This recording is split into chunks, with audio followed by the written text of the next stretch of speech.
शहबाज शरीफ भागा भागा कतर पहुंचा है। मुझे ऐसा लगता है कि यहाँ से फील्ड मार्शल भी कहीं ना पहुंच जाए, अगर पहुंचे ना भी तो फील्ड मार्शल का पैगाम ज़रूर पहुंच जाएगा। बहरहाल पाकिस्तान के साथ कल रब्ता किया गया, पाकिस्तान के वज़ीर आज़म जो है वो एक्शन में है और ऐसा लग रहा है कि कतर का दिफा अब पाकिस्तान करने जा रहा है। पाकिस्तान से अरब ममालिक को दिफाई मुआहदा करने जा रहे हैं। पाकिस्तान ने अपने से 10 गुना बड़े मुल्क जिसकी अफवाज 22 लाख के करीब है, 4-5 गुना पाकिस्तान से बड़ी फ़िज़ाइया है, 4-5 गुना पाकिस्तान से बड़ी जो है उनकी फ़ौज है। पाकिस्तान ने उनको चंद दिन में 4 से 5 दिन में पाकिस्तान ने उनको ज़मीन बोस किया। 29 एयर बेसिस पे पाकिस्तान ने टारगेट किए। उनके आदमपुर में जो ब्रह्मोस मिसाइल का ज़ख़ीरा था उसको तबाह किया। पाकिस्तान के ड्रोन जो ईरान और तुर्की ने पाकिस्तान को फ़राहम किए, पूरी इंडिया में दिल्ली से गुजरात तक और फिर आगे जाके बिहार तक पाकिस्तान के ड्रोन जो है वो यही समझा जा रहा था कि इसराइल ने कर दिया, और दूसरी तरफ से क्योंकि पहले आगाह कर दिया गया था या हमले के दौरान आगाह कर दिया गया था तो मामला ठंडा हो जाएगा, लेकिन ये मामला ठंडा नहीं हो रहा। मैं आपको इसके पाकिस्तान पे असरात और जर्नैलों के लिए मौके पर जिक्र करूंगा। पाकिस्तानी जर्नैलों को एक बहुत बड़ा मौका मिला है, उसका जिक्र आपसे करता हूं, आपको कुछ दिखाता हूं। सबसे पहले ये ज़रा चेक करें, शहबाज शरीफ कतर पहुंच गया है। मैं आपको कुछ बयानात दिखाता हूं जो कतर की तरफ से आए हैं और ये बड़े इंपॉर्टेंट बयान है। कतर के पीएम जो है प्राइम मिनिस्टर असानी, उसने CNN को ये कहा है कि एक रिस्पांस जो है वो होगा, रद्द अमल आएगा, और इस रद्द अमल को किस तरह हमने करना है उसके लिए हम अपने रीजनल पार्टनर से मुशावरत कर रहे हैं। तो इसराइल ये नहीं कह रहा कि ये वन ऑफ है, वो कह रहा है हम आगे भी करेंगे, और ये बड़ा इंपॉर्टेंट है। इसराइली मीडिया की तरफ से कतर को धमकी दी गई है कि तुम्हारे वज़ीर आज़म समेत तुम्हारी सारी क़यादत को इसराइल यूं करके ख़त्म कर सकता है और अल जज़ीरा के दफ्तर को मलिया मेट कर सकता है। तो नेक्स्ट टाइम तुम हो सकते हो, हमें धमकियां ना दो। ये जो तुम कह रहे हो ना कि रद्द अमल आएगा, ये धमकियां हमें ना दो, हम तुम्हें ख़त्म कर देंगे, मलिया मेट कर देंगे तुम्हें। ये बाकायदा इसराइली मीडिया कह रहा है। दुनिया की जदीद तरीन फाइटर जेट उनके पास हैं, टाइफून उनके पास है, राफेल 4.5 जनरेशन के उनके पास हैं। दुनिया के सबसे जाने माने और मशहूर और सबसे आला दर्जा के दिफाई निज़ाम पेट्रियाट उनके पास है, थार्ड उनके पास है अमेरिका वाला। उसके बावजूद अमेरिका की मर्ज़ी से इज़राइल, चूँकि अमेरिका का एक पाला हुआ गुंडा है, उन्होंने हमला किया कतर पे और कतर अपना दिफा तक नहीं कर सका, जवाब तक नहीं दे सका। अब तक मज़म्मतें हो रही हैं। बड़ी बात है, UAE के जो सरबराह हैं वो फौरी तौर पे कतर चले गए हैं। सऊदीया ने खुल के उसकी मज़म्मत की है। मगर अब नाज़रीन, अब इन अरब गल्फ़ ममालिक को रास्ता निकालना पड़ेगा। आहिस्ता आहिस्ता एक एक की बारी आ रही है। कतर की बारी आ गई, इसके बाद आगे जाके मज़ीद इनकी बारियाँ आनी हैं। तुर्की पे भी इज़राइल की बड़ी नज़रें हैं। अब पाकिस्तान के साथ उन्होंने पहला फ़ोन किया, पाकिस्तान के साथ रब्ता किया, शहबाज शरीफ को फ़ोन किया। पाकिस्तान ने पहली बार मज़म्मत भी सबसे पहले पाकिस्तान ने की, और आज शहबाज शरीफ जो है वो वहाँ पे चले भी गए। पाकिस्तान के लिए ये एक अपॉर्चुनिटी खुली है, जर्नैलों के लिए ख़ास तौर पे। अगर कतर ये सोच रहा है कि अमेरिका ने उनका दिफा नहीं किया, और बैर मिनिमम ये होता है कि अचानक अरब ममालिक कहते हैं जी कि अब यहाँ से अमरीकी बेसिस हमने कुछ कम करनी है, ख़त्म सारी ना भी करें, कुछ कम करनी है, तो अब यहाँ से बोरिया बिस्तरा समेटें। तो जिस तरह अरब ममालिक अमेरिका को अड्डे देते हैं और अमेरिका का जितना खर्चा आता है उन सब पे वो अदा करते हैं, ये ऑफर अब फील्ड मार्शल की तरफ से कतर को जा सकती है। और इसके लिए ये फौजी टाउट की ये आप पोस्ट भी चेक करें वो क्या कह रहा है, और ये ज़हन में रखें कि ये लोग जो बात करते हैं वो क्यों करते हैं। अरबों को दिफा चाहिए और हमें अरबों चाहिए। ट्रंप पर पानी की तरह पैसा बहाते हैं और दिफा फिर भी नहीं होता। एक मौका हमें देकर देखें।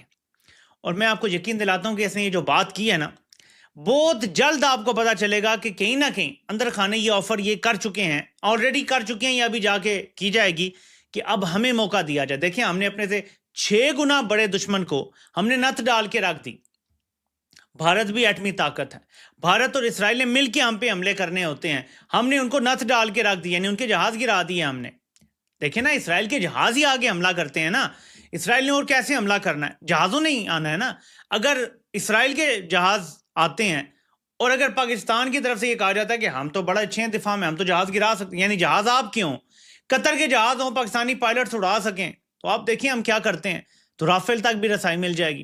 سو یہ آفر آن دا ٹیبل ہو سکتی ہے کہ اتنے $1 بلین کا ہم سے معاہدہ کر لیا جائے، ہم فوج بھی فراہم کریں گے، ہم پائلٹس بھی فراہم کریں گے، جہاز آپ کے ہوں گے اڑائیں گے ہم، پیسہ آپ کا ہوگا، میزائل آپ کے ہوں گے چلائیں گے ہم، اور ہم آپ کا دفاع کریں گے. قطر میجر نان نیٹو الائی ہونے کے باوجود بھی وہ اپنا دفاع نہیں کر سکا اور اس کی سرزمین پر حملہ ہوا، چاہے اس کا ہدف کوئی بھی تنظیم ہو، کوئی بھی شخصیت ہو، کوئی بھی وفد ہو، مگر ہوا تو قطر کی سالمیت ہی چیلنج کی گئی ہے.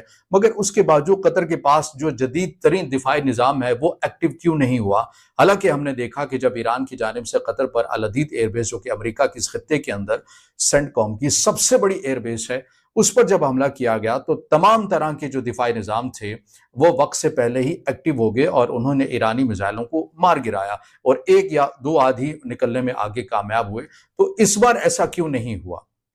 یہ ایک سب سے بڑا جو سوال ہے عرب ممالک جو اس بات کے اوپر سوچ رہے ہیں کہ ہمیں اس سٹیٹس کا کیا فائدہ کہ جو ہم میجر نان نیٹو الائی. جی ہاں، جیسا کہ آپ لوگ جانتے ہی ہیں کہ اسرائیل نے اٹیک کیا ہے دوحہ قطر میں، اور وہاں پر موجود جو حماس کے لیڈرز ہیں وہ مارے گئے ہیں، اور اس کے بعد جی وہاں پر یعنی کہ قطر میں ایک میٹنگ بھی جو ہے وہ بھی ارینج کی گئی ہے، جس میں کہ کئی گلف کنٹریز کے لیڈرز جو ہیں وہ بھی پہنچیں گے، ساتھ ساتھ نواز شریف صاحب کے بھائی پرائم منسٹر آج کل جو ہیں شہباز شریف صاحب، جی ہاں شہباز شریف صاحب بھی جو ہیں وہ جی قطر پہنچے ہیں، اور انہوں نے جو ہے یہی کہنا ہے کہ جی پاکستان جو ہے وہ اس مشکل گھڑی میں، یعنی اس وقت جو مشکل وقت چل رہا ہے قطر میں، اس میں پاکستان جو ہے وہ بالکل اپنے قطر کے لوگوں کے ساتھ ہے اور ہر طرح سے ان کی مدد کرنے کو تیار ہے. کیا مدد کر سکتے ہیں یہ تو خیر ہم آگے چل کر بالکل بات کریں گے، ڈسکس کریں گے، لیکن بہرحال شہباز شریف صاحب جو ہیں وہ پہنچ چکے ہیں. اور یقیناً اس وقت ایک ویڈیو جو بڑی وائرل ہو رہی ہے جس میں کہ نیتن یاہو صاحب بات کر رہے ہیں، اور ان کا کہنا یہ ہے کہ جی جس طرح سے امریکہ نے 9/11، جی ہاں 9/11 جو بھی کل ہی گزرا ہے، اور جس میں کہ سب نے یاد کیا اس ٹائم کو جب 2 جہاز جو تھے وہ ٹوئن ٹاور جو ہے امریکہ میں وہ ٹکرائے گئے تھے بلڈنگ سے، اور اس کو یاد کرتے ہوئے جی نیتن یاہو صاحب کا کہنا یہ ہے کہ جس طرح سے امریکہ نے اس کے بعد ایکشن کیا اور اسامہ بن لادن کو پاکستان میں ڈھونڈ کر مارا گیا، اسی طریقے سے نیتن یاہو کا کہنا ہے کہ جہاں جہاں پر بھی انہیں حماس کے لوگوں کے ہونے کی خبر ملی وہاں جا کر اٹیک کیا جائے گا، وہاں جا کر اسرائیل جو ہے وہ اس کنٹری پہ یا اس جگہ پر اٹیک کرے گا اگر کہیں سے انہیں پتہ لگا کہ حماس کے لوگ جو ہیں وہ وہاں پر موجود ہیں.